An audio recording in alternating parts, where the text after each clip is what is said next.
So through next year, we're going to be celebrating 10 years of LeO, or just maybe reflecting on what that means.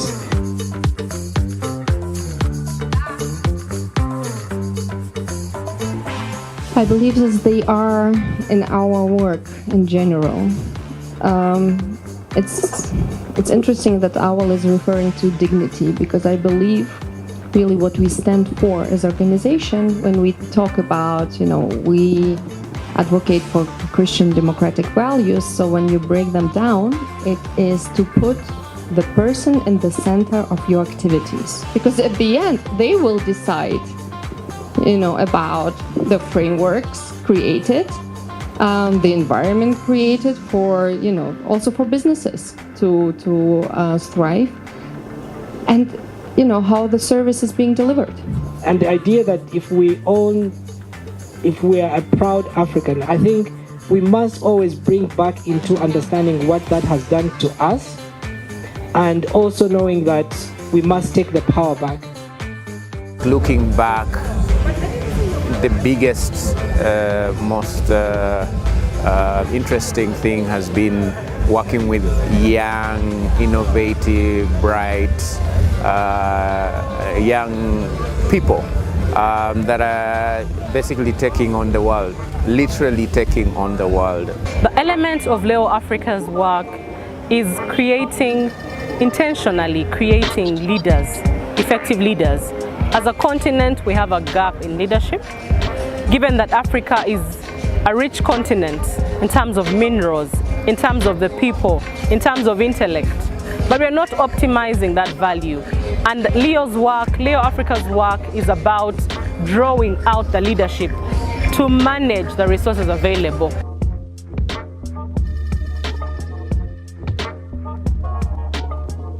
We are having an important conversation on value leadership, where the heart matters. And coming from politics where it's rough and it's very selfish, I think this is a crucial conversation. We may look small and wonder, how are we going to transform the rest of the world? But there's a beautiful story that's told by Wangari Maathai. It's called The Story of the Hummingbird, where a hummingbird put out a fire in the forest. And I would want us to think of ourselves as the hummingbirds. And I think when I think about LeO, and when I think about what it's done in the past 10 years, this is what comes to mind. What LeO helps you is refine those passions of yours into how they can actually be both value-based, but also how they can help the society around you and not just yourself. And so LeO really focuses and narrows your whatever passions you may have and makes them value-based, and allows you to impact not just yourself and your close family, but also the community around you. And that's what I like about LeO. But also every time we come together, it's always a great energy of people, new ideas, and I'm glad it's annual, because you get to go through the last set of ideas and live through them, and by the time you come back you have feedback, but also there's a whole new burst of ideas that's happening. To build a new future with values, and not just to show off, but to impact life for real.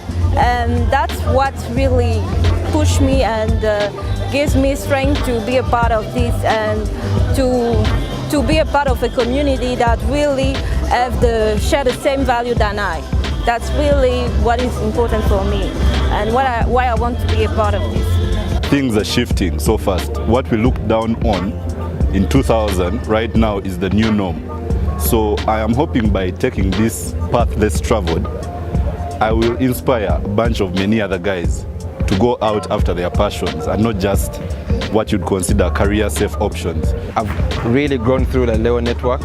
I've learned, I've practiced what I've learned, and I'm excelling at what I do because of the impact of LeO in my life. I look forward to being part of the growth that is coming in the next 10 years, and the impact that the Institute will have, not just on leadership, but with the vast array of skills and quality of people within the network. What's my hope for the next 10 years?